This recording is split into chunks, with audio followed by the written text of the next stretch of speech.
Mesdames et messieurs, bonjour et bienvenue à l'invité de l'écho. Dans ce nouveau numéro, nous allons nous intéresser sur le choc endogène et exogène sur l'économie de la République démocratique du Congo. Alors, comme invité, nous avons le réel plaisir de recevoir un analyste économique. Il s'agit bien de Aimé Tchibangu, que je salue. Bonjour, monsieur Aimé Tchibangu. Bonjour, monsieur le journaliste. Très heureux de vous recevoir sur ces plateaux. Avec vous, nous allons parler de facteurs exogènes et endogènes qui ont une influence sur l'économie de la République démocratique du Congo. D'entrée de jeu, on aimerait bien savoir, malgré la hausse de recettes publiques, aujourd'hui le budget national avoisine le 16 milliards de dollars américains, la République démocratique du Congo n'est pas à l'abri de chocs exogènes.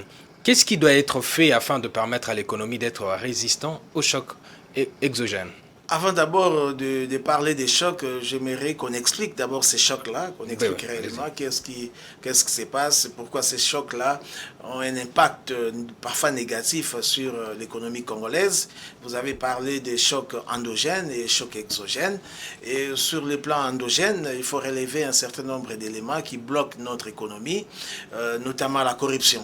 La corruption qui n'est pas du tout intéressante et qui fait même que certains investisseurs évitent de venir investir dans notre pays malgré les efforts que les gouvernants sont en train de faire. On a mis en place différents mécanismes pour lutter contre la corruption, mais les investisseurs doutent toujours. Vous savez, les investisseurs, avant de venir, analysent toujours l'environnement politique, cherchent à savoir ce qui s'y passe avant de s'engager. Donc il y a d'abord la corruption qui est d'ailleurs devenue monnaie courante. Il faut lutter sérieusement contre cette corruption qui est en train de détruire pratiquement notre économie.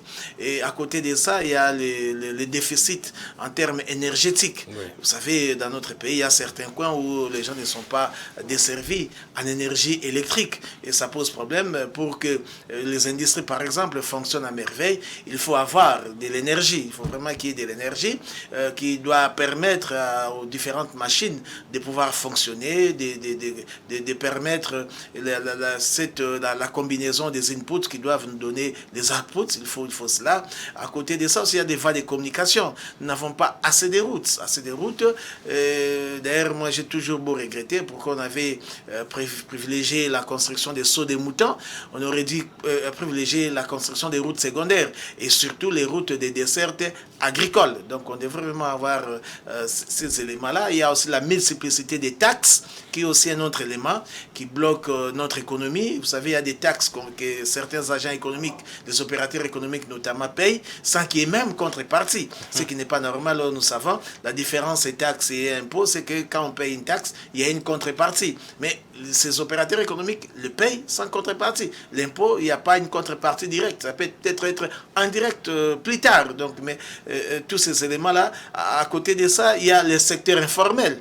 Les gens préfèrent évoluer dans l'informel. Donc, malgré, bien que l'autorité a mis en place les guichets uniques pour officialiser certaines activités qui fonctionnent au niveau de l'économie souterraine, ce qui n'est pas du tout intéressant. C'est un manque à gagner terrible pour l'économie congolaise, pour les pays. Il y a beaucoup d'argent qui nous échappe, qu'on retrouve dans le secteur informel. Je crois que plus de 80%. Plus de 80%, voire même d'autres personnes disent plus de 90%, évoluent dans le secteur informel.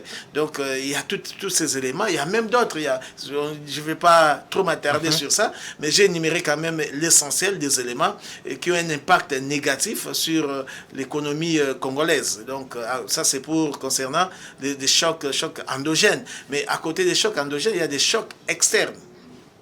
Vous le savez bien, notre économie est une économie extravertie. La plupart des produits que nous consommons viennent de l'extérieur. Donc, quand il y a un problème sur le plan extérieur, cela a de l'impact sur le prix tel que fixé sur place ici. Et parmi les chocs exogènes à l'heure actuelle, il faut d'abord citer la Covid. La Covid a eu des conséquences négatives sur notre économie. Vous savez, la Covid a entraîné même la récession économique. Donc, on a constaté dans certains pays à travers le monde, il y a eu une diminution des activités économiques dans ces pays-là. Or, ces pays-là importe aussi nos produits. Et parce qu'il y avait baisse d'activité, on ne savait pas exporter nos produits. Conséquence, il y a eu des répercussions sur les recettes publiques. Vous avez suivi, au départ, il y avait un budget de 8 milliards, quelque chose comme ça. Le gouvernement était obligé de revoir ces recettes-là à la baisse. En rédigeant, évidemment, les collectifs budgétaires. Nous avons vécu cela. Et il y a eu aussi hausse des prix sur les marchés à cause de cette pandémie. Et cela nous a frappé de plein fouet. Parce que la plupart des produits que nous consommons viennent de l'extérieur. Et c'est logique qu'il y ait augmentation des prix à ce niveau-là, que les prix soient aussi augmentés à notre niveau, parce que ceux qui importent ces produits sont des opérateurs économiques. Ils ont un leitmotiv, maximiser les profits. Donc ils ne peuvent pas continuer à pratiquer les mêmes prix qu'ils pratiquaient avant la pandémie. À côté de ça, il y a la guerre en Ukraine. C'est aussi un autre choc. Il y a la guerre en Ukraine et nous tous nous connaissons ce qui se passe. L'Ukraine et la Russie sont des grands producteurs, surtout des céréales et voire même du pétrole. La Russie vend aussi le pétrole. Et quand la guerre qui complique un peu les choses, il faut ajouter à cela les sanctions. Des sanctions qui ont été prises par l'Union européenne, les États-Unis et les autres. La Russie, oui. Voilà, donc tout cela a eu un impact négatif sur notre économie. Figurez-vous, vous consommez un produit qui coûtait 10 $. Sur le marché mondial, les mêmes produits connaissent une hausse des prix de 15 $. Et celui qui importe ces produits-là, quand il arrive sur place, est-ce qu'il va les vendre encore à 10 $ ou à 15 $? Ce sera peut-être à 20 $. Et c'est ce que nous constatons à l'heure actuelle sur le marché. Il y a hausse des prix. Monsieur Emechi Bango, mais qu'est-ce qui fait que, en République démocratique du Congo, on a connu quand même une hausse de recettes publiques. Mais qu'est-ce qui fait que la RDC ne soit pas à l'abri de ces chocs exogènes, de ces facteurs externes? Tout à l'heure, j'ai fait allusion à certains éléments qui nous bloquent sur le plan interne. Posez-vous maintenant la question. Observez ce qui se passe sur le terrain. Il y a eu hausse des recettes. Est-ce que vous avez constaté que ces préalables-là ont été satisfaits positivement? Non. Et cela est resté, ces préalables-là que je venais tantôt d'énumérer, n'ont pas connu une réponse positive. Ils sont restés comme tels.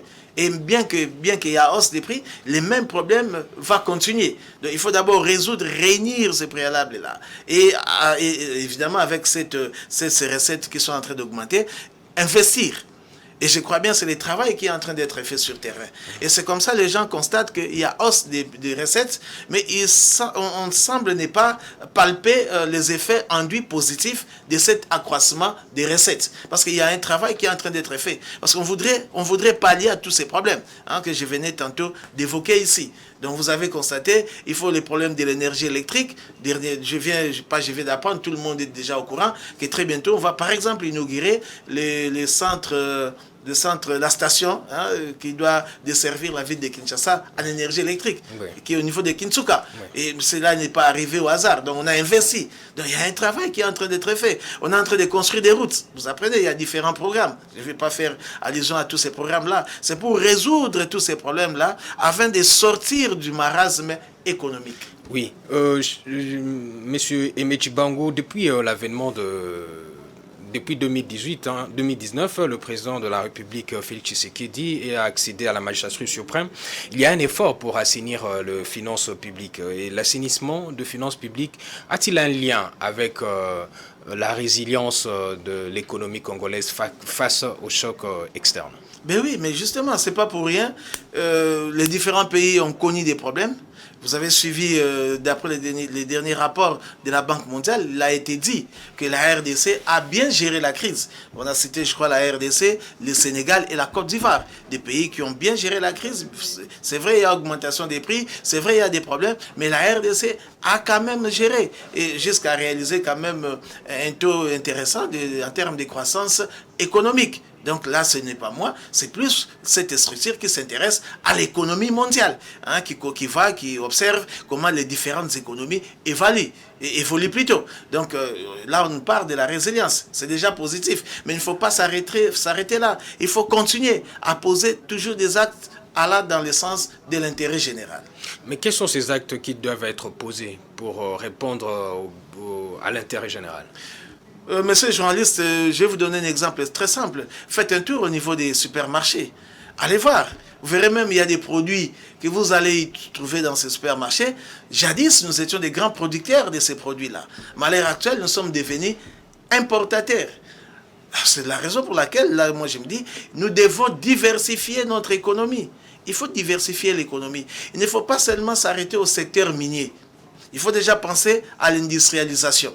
Déjà avoir une usine d'assemblage là, c'est déjà bon. Des montages de véhicules, c'est déjà bon.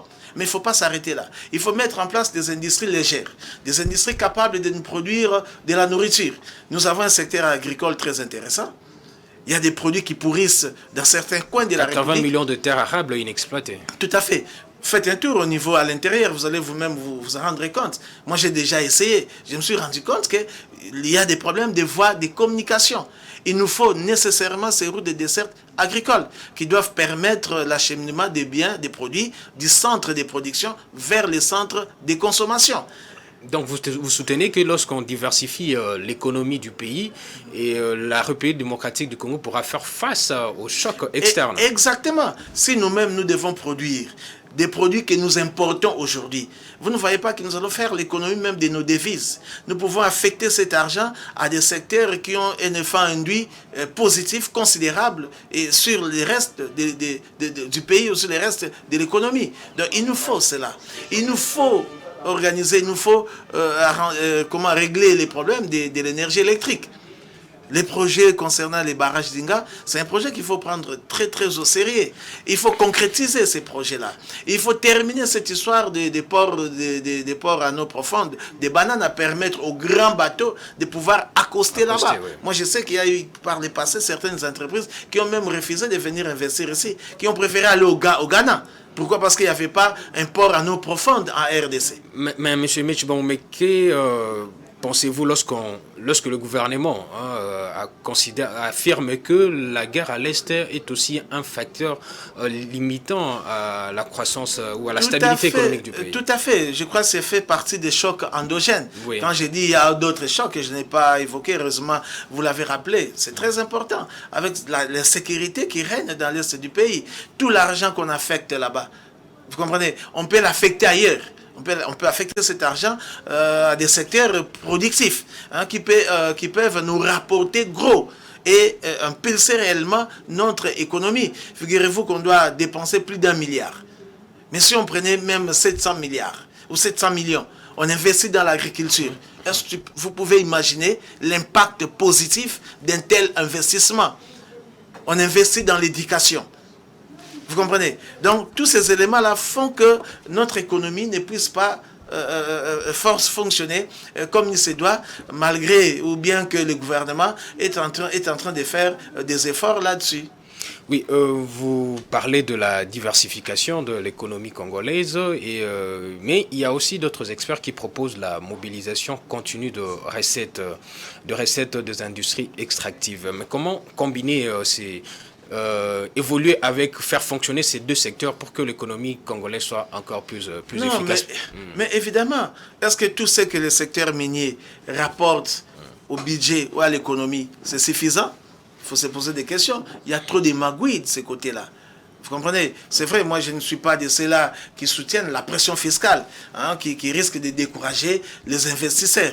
Mais c'est important de mettre un accent aussi sur ça. Il y a plusieurs secteurs, il y a une combinaison de différents éléments pour arriver à booster réellement notre économie. On doit y arriver. Donc je crois que le gouvernement a ce travail-là et il doit le faire, et tout en expliquant les bien fondés de sa démarche aux citoyens, pour qu'ils adhèrent aux efforts fournis par le gouvernement. Mais pourquoi vous pensez que seulement avec la diversification de l'économie, en investissant plus dans l'agriculture, que l'économie congolaise pourrait être plus stable et plus résistante?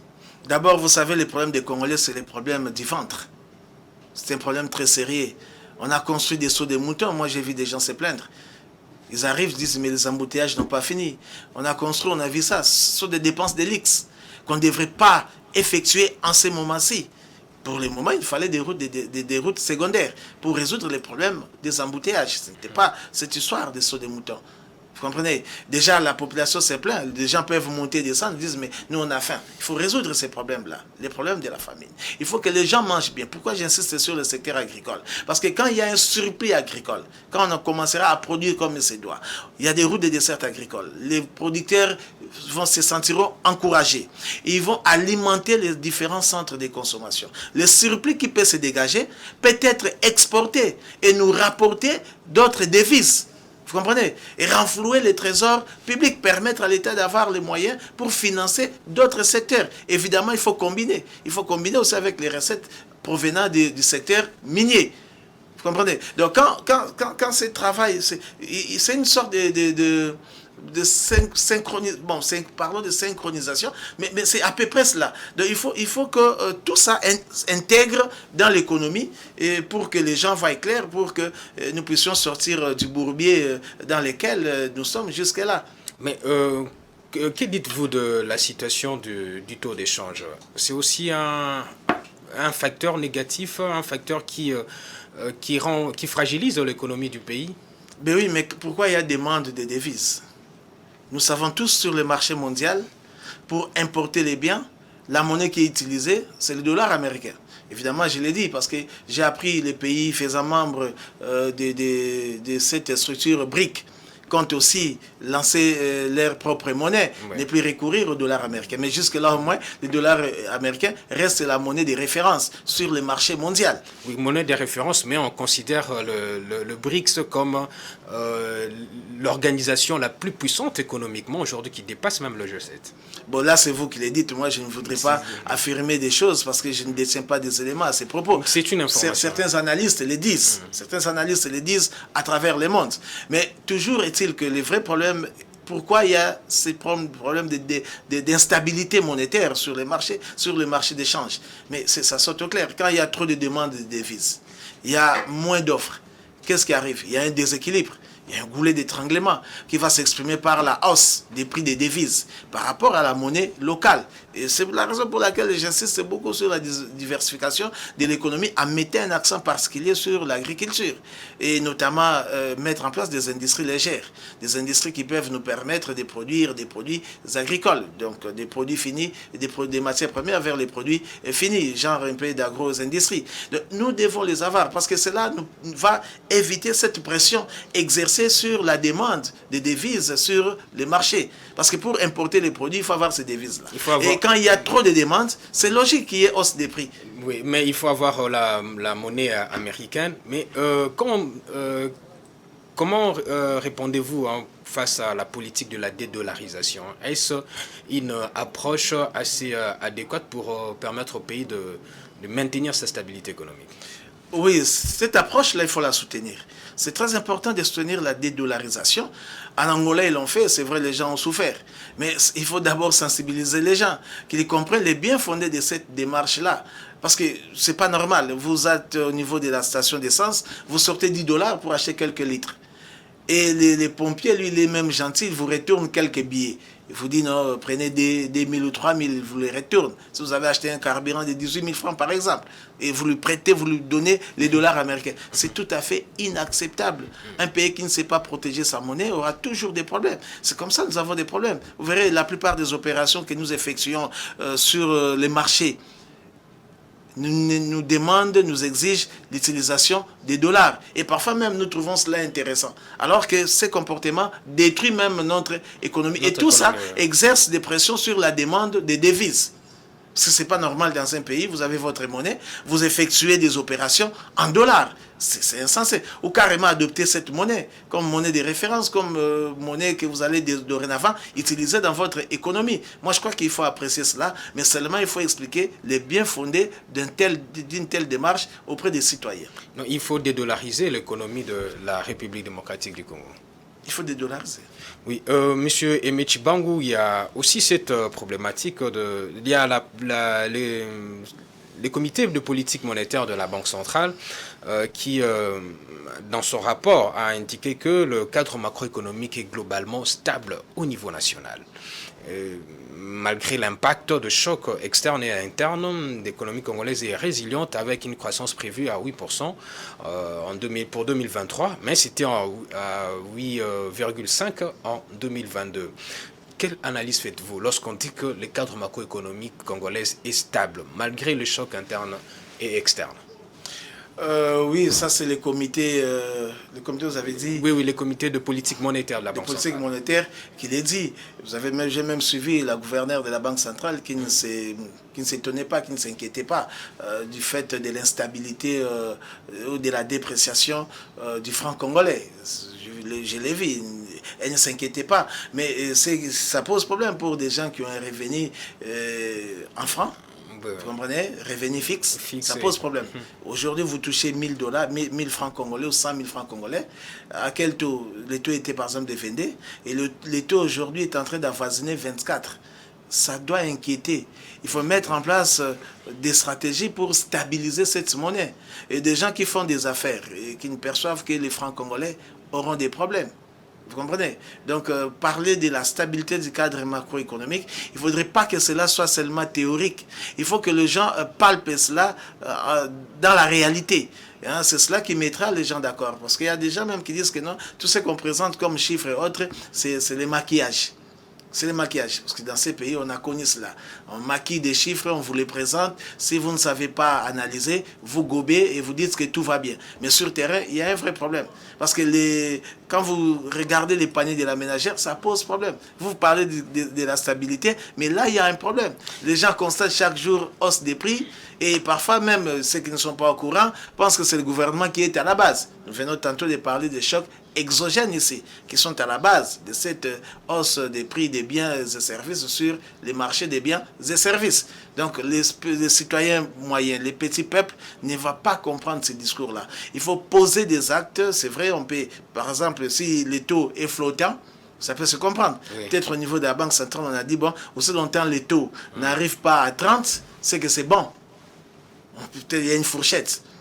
Mais ça ne suffit pas. Les petits peuples ne comprennent pas ça. C'est pourquoi moi je demande, il faut beaucoup d'émissions de ce genre pour que les gens soient véritablement sensibilisés, même à Lingala, pour que les petits peuples-là puissent bien comprendre ce qui se passe. Oui, il faut que le petit peuple comprenne ce qui se passe. Mais, Monsieur Aimé Tshibangou, mais comment stabiliser cette monnaie, d'après vous?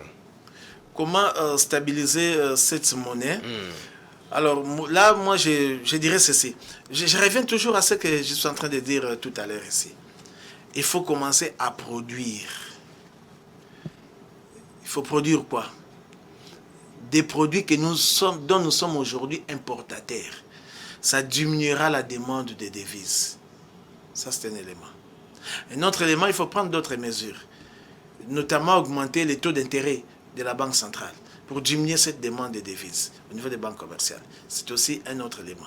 Nous avons une réserve d'échange qui est en train d'avoisiner aujourd'hui 5 milliards.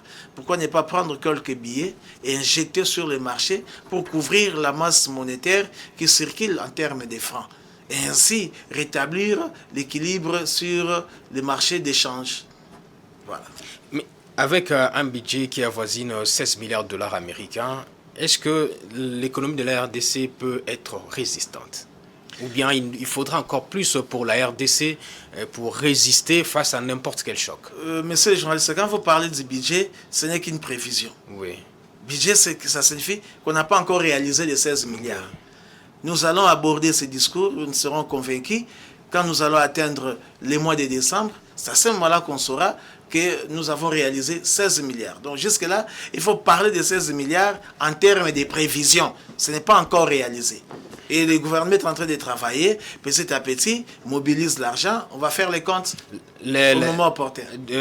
Dans l'exercice budgétaire de 2022, on a atteint plus ou moins 11 milliards de dollars. Ça, c'était un acquis, il n'y a pas à contester. Il n'y a pas à contester, mais avec ces budgets-là, l'économie peut être résiliente. Oui, l'économie peut être résiliente si nous sommes en train de faire de très bons investissements. Si nous privilégions les investissements et surtout investir dans des secteurs à impact visible. Et des secteurs qui notamment impact visible, des secteurs qui ont un impact positif sur l'économie. C'est à ce moment-là que nous allons rester dans la résilience. Et le travail sera bien fait. Mais s'il faut mobiliser pour détourner plus tard, ça ne servira à rien. Votre dernier mot? Mon dernier mot, merci beaucoup, messieurs les journalistes, de m'avoir invité sur ces plateaux et comment dirais-je, commenter ce sujet, un sujet très capital par rapport à notre économie. Tout ce que je vous demande, c'est de continuer à organiser ce genre d'émissions parce qu'il faut tirer notre économie du bourbier. Hein, il faut des pistes de solutions et je crois que du choc des idées, j'ai la lumière et la RDC finira par en tirer profit. Monsieur Emeche Bangou, merci d'avoir été l'invité de l'émission Invité de l'économie. Nous espérons vous revoir très prochainement. À vous, fidèles téléspectateurs, merci aussi. On a parlé de chocs endogènes et exogènes sur l'économie congolaise. À la prochaine.